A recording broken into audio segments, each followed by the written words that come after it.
Out of fear that his young and beautiful wife would age, the man sewed her head onto his own shoulder. At this moment, the girl's face twisted grotesquely, for one of the heads happened to be her long-lost mother's. The girl's name is Asano, and her father was a remarkable swordsman. But 2 years ago, Asano's home was suddenly invaded by a group of swordsmen. They called themselves the Immortal School of Swordsmanship. They killed her father, and one of them violated her mother. Subsequently, they kidnapped her mother. Asano, being young and powerless, had no ability to resist. In order to rescue her mother, she trained in swordsmanship tirelessly every day. But it was not until one day, when Asano was paying respects at her father's grave, that she encountered an old woman. Upon hearing about Asano's situation, the old woman made a proposal to her. She asked her to find a man named Manji to help her seek revenge, and Manji was reputed to be the world's strongest assassin. Legend has it that Manji single-handedly killed hundreds of swordsmen who came to pursue him a long time ago.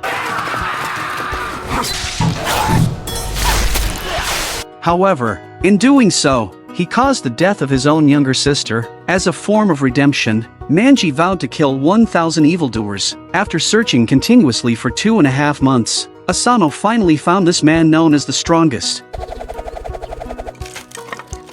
But when Asano expressed her request to Manji, he asked if she was prepared to abandon everything for revenge. Asano expressed her willingness, offering her body as a price. After saying this, she began removing her shirt. Manji's slap left Asano at a loss for words. As he watched her expression, he was thinking about his late sister. From that moment on, the two embarked on their path of revenge. Their first target was Sabato, a swordsman from the Immortal School who frequently harassed Asano. Manji demanded a duel with him. However, Sabato seemed only interested in Asano. Enraged, Manji charged at him, but with just one strike, Sabato effortlessly killed Manji. Asano couldn't believe it. The supposedly strongest swordsman in the world was easily defeated. As Sabato closed in on her, Asano had no choice but to fight for her life. Her throwing knife instantly tore through Sabato's cloak. And there, on the shoulder of that monstrous man, were 2 additional heads. On the left was his beautiful wife, and on the right was Asano's mother.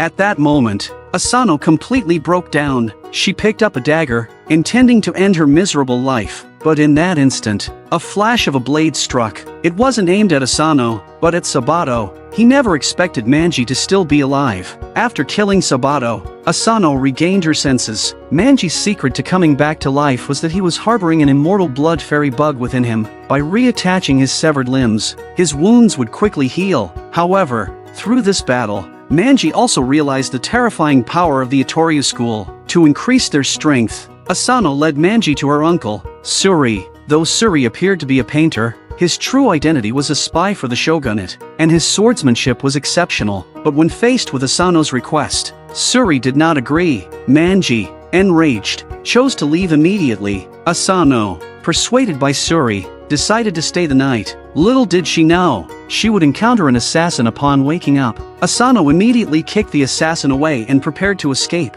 but her clothes were pinned to the wall by the assassin's spear. The man approached, filled with excitement. Just then, a large hand suddenly grabbed him and threw him out of the window. It was Manji, who had hurriedly arrived. But Asano shouted in alarm. Behind Manji, a large group of assassins were closing in. Clearly, they were lackeys of the Immortal School. However, Manji felt no pressure facing so many swordsmen. Meanwhile, Suri was inside, pondering artistic inspiration. The chaos outside was irritating him, as he couldn't find the right colors for his painting. But then, the blood of the combatants splattered onto his canvas. Suri finally found the color he had been longing for. Before he could even put away the painting, a bald man stomped on it, shattering his creation. At that moment, Manji was trapped by hidden weapons. The bald man aimed his attention at Asano. At the critical moment, Suri pierced the bald man's neck with a single sword thrust. Although unable to assist Asano in achieving her revenge, Suri provided them with 30 gold coins under the pretext of selling corpses as pigments. Furthermore,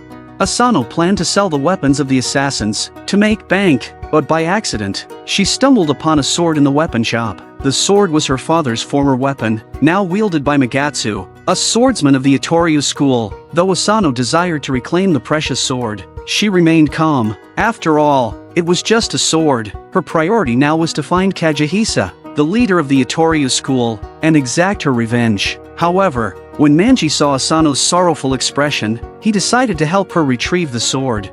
They met in a forest of withered trees. Magatsu initiated the attack, but Manji effortlessly parried his strikes. However, Magatsu fought in a despicable manner. Taking advantage of the terrain, he always chose the most opportune moments to launch his attacks. Both of them admired each other's skills, even exchanging their names, but in reality, the battle had already concluded, because Manji was certain to lose. Under Magatsu's cunning inducement, he lured Manji into a swampy area. Magatsu immediately stabbed Manji in the chest with both swords, but what Magatsu didn't know was that Manji possessed an undying body. Manji exerted all his strength and managed to crawl back up, thrusting his sword at Magatsu. Although the strike wasn't lethal, it rendered Magatsu unable to continue the fight. Thus, he tossed Asano's father's sword to Manji and made a pact with him. If they both managed to survive, they would engage in another life and death duel. The next morning, Asano woke up and discovered the precious sword. Although Manji pretended not to know, anyone could tell that he had retrieved it for her. Through their days together,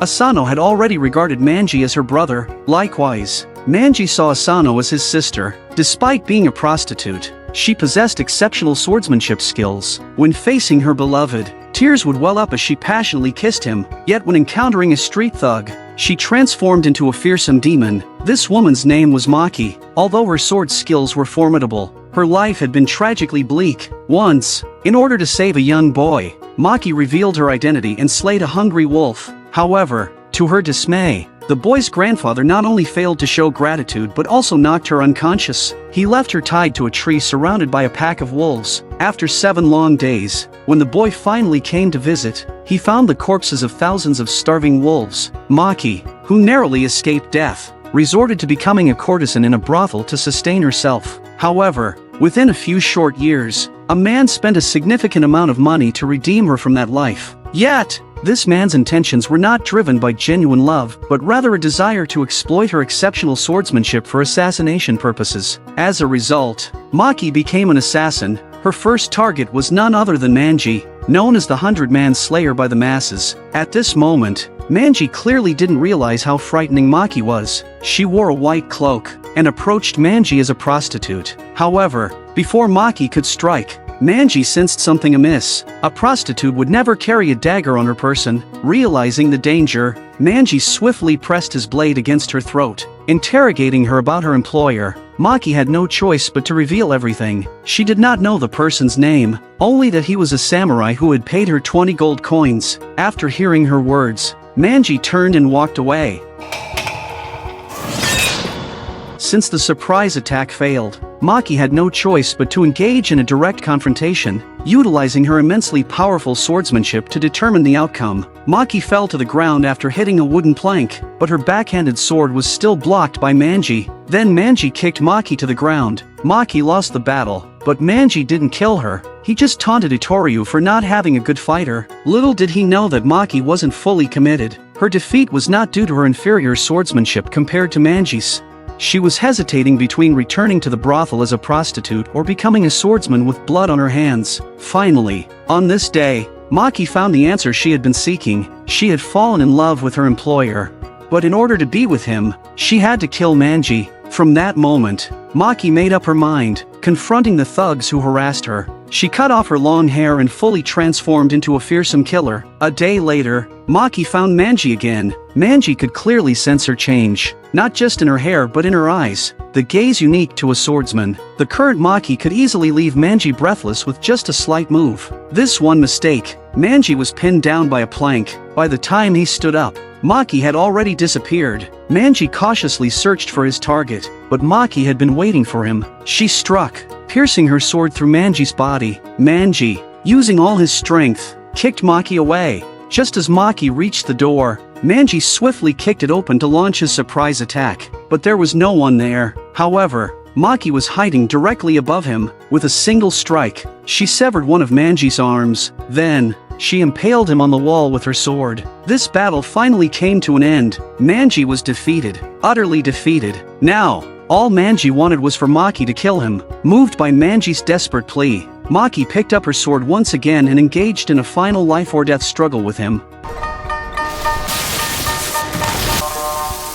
But suddenly, Asano rushed in. Even though she knew she couldn't win, she raised her sword to protect Manji. Maki recognized the girl. She was the one seeking revenge against her employer. Though Maki didn't know the details, she knew one thing: Asano's path of revenge would surely claim many lives. Maki asked if it was worth it, and Asano firmly replied that she would do anything, no matter how dirty, for revenge. Those people deserved to die. They were demons. After hearing those words, Maki seemed to have found her own path. Instead of killing Manji, she told him to protect Asano. After bidding farewell to her acquaintances from the brothel, Maki chose to leave this place completely. That day Manji met his lifelong enemy, Aika of Itoryu. By chance, they happened to sit together. In an instant, Manji could sense a powerful killing intent. Within the blink of an eye, both Manji and Aika struck each other's vital points. However, it was merely a scratch for Manji, causing no real harm. Little did he expect that the fallen Aika would also rise again. He too possessed immortality. Aika uttered the words, "Nothing in this world is truly indestructible," and then turned and walked away. At that moment, Manji couldn't comprehend the meaning behind Aika's words, but it was during the night that he experienced the true extent of his agony. Manji's body began to rupture, as if bugs were about to crawl out. Aika had put poison on his sword, a poison that kills blood fairy bugs. Witnessing his suffering, Asano quickly retrieved the secret medicine passed down in her family. She didn't know whether the medicine was effective or not, so she could only have him take it first and then see. After administering the medicine, Asano rushed outside to find a doctor, but to no avail. Instead, she was captured by Aika. He proceeded to cut her tongue with a knife, followed by slashing his own palm. He forced her to drink his blood, as the merging of their fresh wounds had the potential to transmit the blood fairy bug within Aika's body to Asano. Aika had been lonely for 200 years and sought a companion to spend eternity with. Moreover, this ability would greatly aid Asano in her quest for revenge. Thus, Asano believed his words. In a flash, a flying dagger came straight at him. The man standing in the doorway was Manji. If he hadn't intervened in time, Asano would have been poisoned to death by drinking Aika's blood. Manji's survival was attributed to the effectiveness of Asano's pill. And so, the two of them embarked on a brutally violent battle.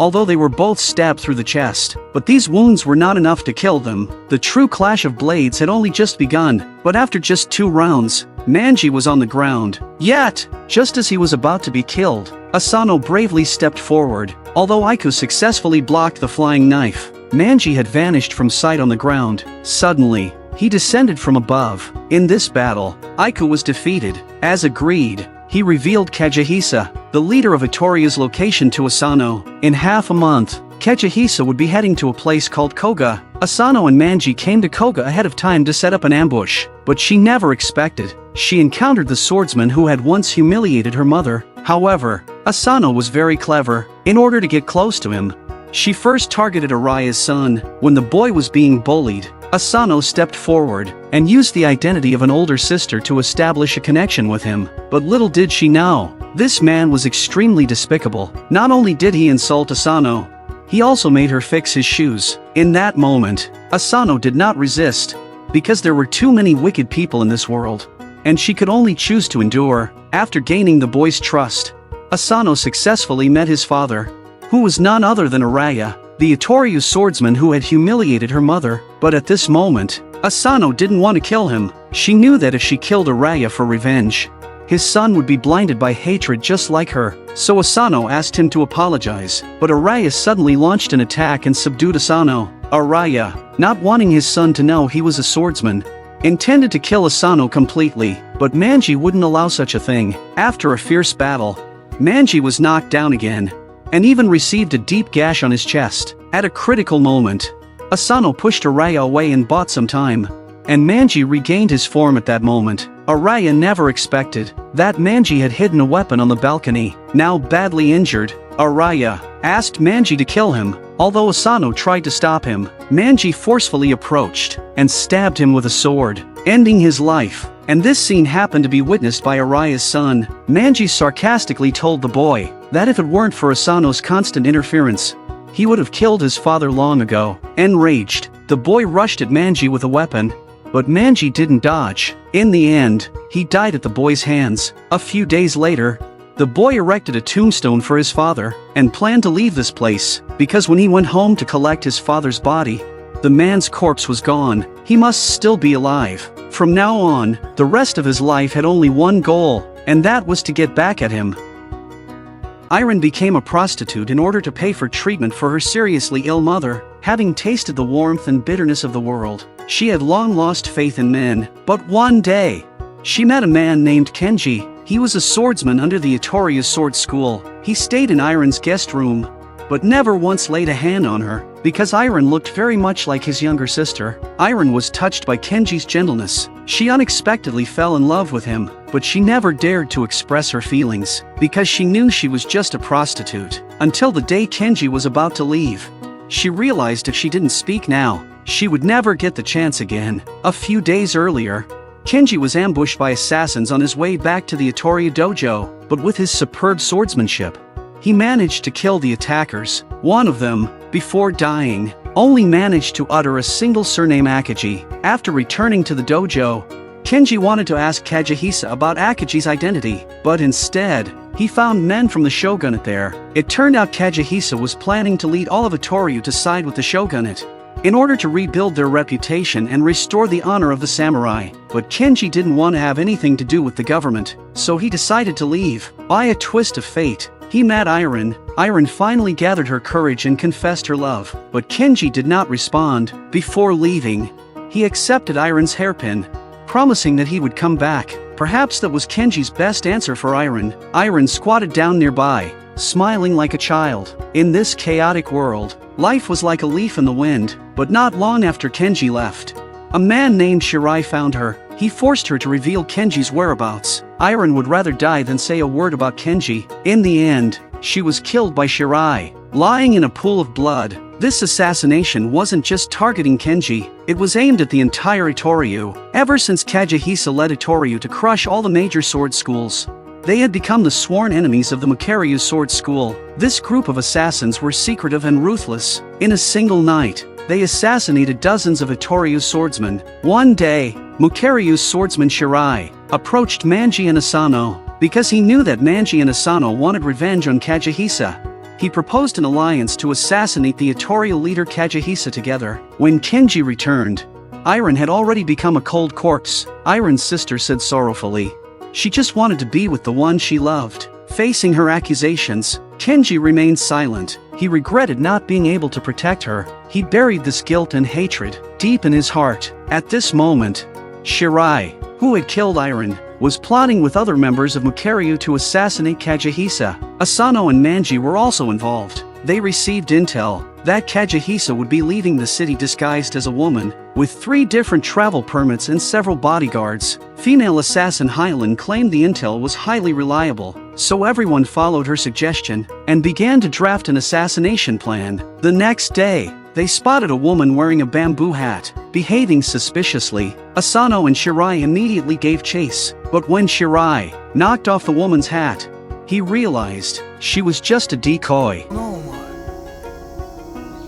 Meanwhile, elsewhere, Hylan also caught a suspicious-looking woman, but she wasn't Kagehisa either. An enraged Shirai felt he had been played. He brutally killed the innocent woman in cold blood. Asano tried to stop him, but was punched away by Shirai. At that moment, Asano realized these people were lunatics, so she drew her sword and charged in, but was nearly killed by Shirai. Luckily, Manji appeared just in time and cut off one of Shirai's arms. Shirai immediately fled into the woods. In an era ruled by desire and sin, women, too, had to take up weapons to survive.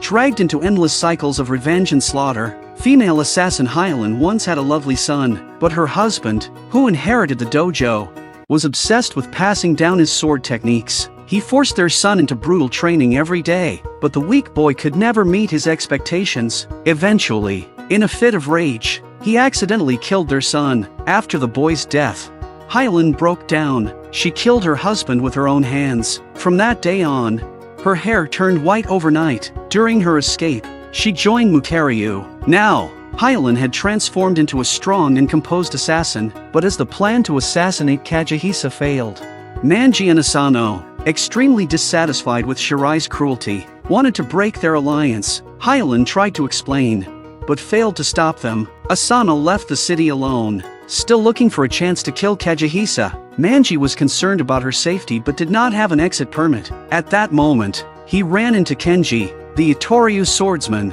Kenji was tracking Shirai to avenge Iron. Meanwhile, Hyolyn and Mariru chatted over a meal. Speaking about the future, Mariru had always liked her, but she always avoided Mariru's feelings. They were both fugitives, forced to kill in exchange for bounties and the hope of freedom. Now they only needed several dozen pounds of gold to escape their fugitive status. Mariru calculated they could wash away their sins in 2 years. At that moment, the long-missing Shirai returned. He warned Hyolyn that the Itoryu swordsman had found their location. Hyolyn sensed danger and immediately planned to escape, but the Itoryu swordsman had already arrived. Mariru died in a storm of blades trying to protect her. Hyolyn was captured and tortured to reveal the whereabouts of the mastermind behind Mukaryu, Akaji. Despite enduring severe torment, she remained tight-lipped. Hayato returned to the inn, saw Mariru dead, and Hyolyn missing. He followed the direction Mariru's hand was pointing, relying solely on his own strength. He killed several people and rescued Hyolyn,